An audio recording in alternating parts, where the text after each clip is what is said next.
Randy, and right back to our phone callers. Next up is Bob, St. Louis, Missouri. Hi, Bob. Hi. Yes, I would like to know what you consider, other than the birth of Jesus that's predicted in Isaiah, what other areas of the Bible could you point to that serve as historical or archaeological verifications that, the Bible is accurate and true? Yeah. In my book, Has God Spoken?, I have a section on archaeology. And there's a summary. What I do is I make it memorable by what I call memorable snapshots. So you can actually remember the information that is given to you.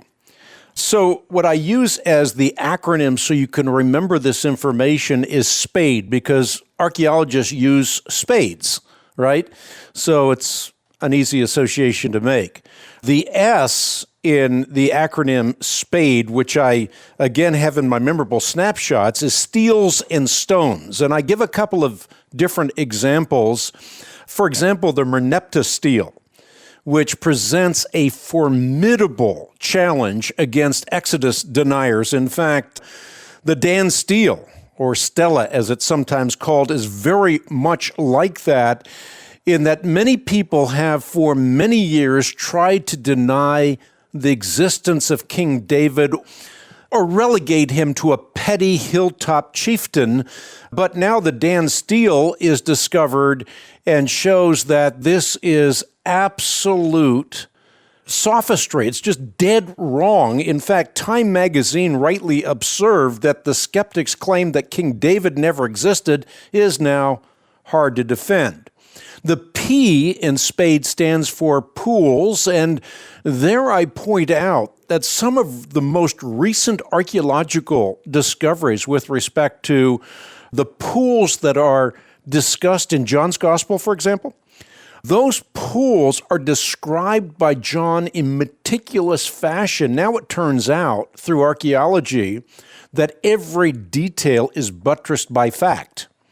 So it's not only that the people and the places are established or corroborated through archaeology, but the actual particulars as well.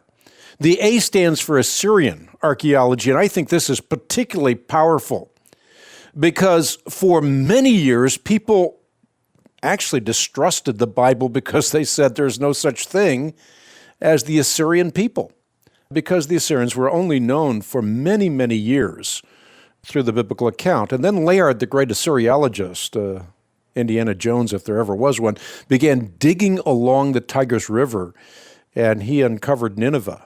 And today, no one doubts that the Assyrians are real. So Assyrian archaeology, and I give a pretty substantive treatment of this in my book, Assyrian archaeology is a powerful proof that the details that you find in the Bible are corroborated through archaeological history. Then you have the Dead Sea Scrolls, which is the D in SPADE, and this is particularly significant today because anyone can go to a computer and with the click of a 21st century mouse, you can uncover a complete first century library that's available to you today. And the Dead Sea Scrolls are just incredible substantiation of the biblical text itself. And then the E stands for Epic of Gilgamesh, which is a Babylonian. It's a corrupted flood account. It looks at the flood through the opaque lens of paganism, but nonetheless serves in a very powerful fashion to undergird the biblical account of Noah's flood. So those are a few that you can remember, but there's much more that I've written about in my book, Has God Spoken? Okay. Great. Thank you very much. You got it.